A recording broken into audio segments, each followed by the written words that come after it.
Good afternoon everyone, it's Mrs Harrison here. I'm sorry it's taken me so long to get this story today. It's been another busy day. But I'm going to read to you Gorilla, one of my favourite books. I keep saying that, but it really is. An Anthony Browne classic.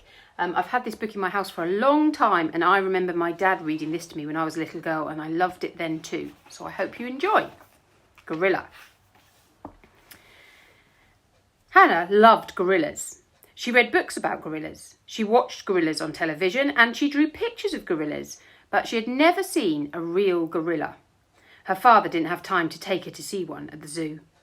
He didn't have time for anything. Now, if you have a look carefully at this picture, I wonder how many of you can find some gorillas. There's one on the cereal box and there's one on the newspaper. And if you look on most of the pages in this book, you can find some hidden gorillas around and about. So see if you can do that as an extra challenge while I'm reading the story. He went to work every day before Hannah went to school. And in the evening, he worked at home. When Hannah asked him a question, he would say, "Not now, I'm busy. Maybe tomorrow." But the next day, he was always too busy. "Not now. Maybe at the weekend," he would say. But at the weekend, he was always too tired. They never did anything together. And she looks a bit sad there in the corner of the room. It's quite hard for you to work it out, but she's sitting there watching television on her own in the corner of the bedroom. The night before her birthday, Hannah went to bed tingling with excitement. She'd asked her father for a gorilla. In the middle of the night, Hannah woke up and saw a very small parcel at the foot of the bed. It was a gorilla, but it was just a toy. Hannah threw the gorilla into the corner with her other toys and went back to sleep. In the night, something amazing happened. Hannah was frightened. "Don't be frightened, Hannah," said the gorilla. "I won't hurt you. I just wondered if you'd like to go to the zoo." The gorilla had such a nice smile that Hannah wasn't afraid. "I'd love to," she said. And they both crept downstairs and Hannah put on her coat. The gorilla put on her father's hat and coat. "A perfect fit," he whispered. They opened the front door and went outside. "Come on then, Hannah," said the gorilla, and he gently lifted her up.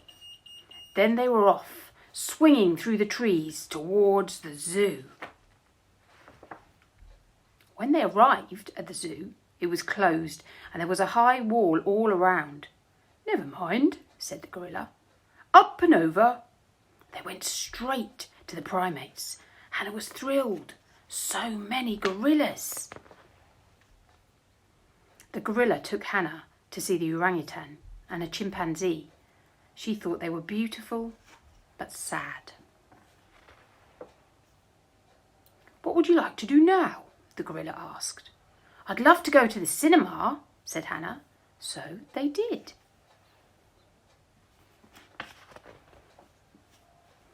Afterwards, they walked down the street together. "That was wonderful," said Hannah. "But I'm hungry now." "Okay," said the gorilla. "We'll eat." And I used to love that picture when I was a little girl, looking at all of those ice creams and buns and cakes and the gorilla just eating bananas.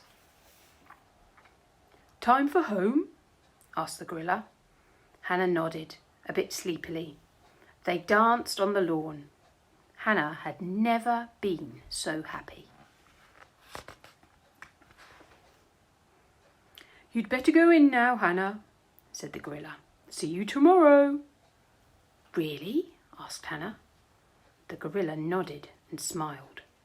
And the next morning, Hannah woke up and saw the toy gorilla. She smiled. Hannah rushed downstairs to tell her father what had happened. "Happy birthday, love," he said. "Do you want to go to the zoo?" Hannah looked at him. She was very happy. That's the end of that story. I hope you enjoyed it. I'll look forward to reading another one to you in the morning. Thank you.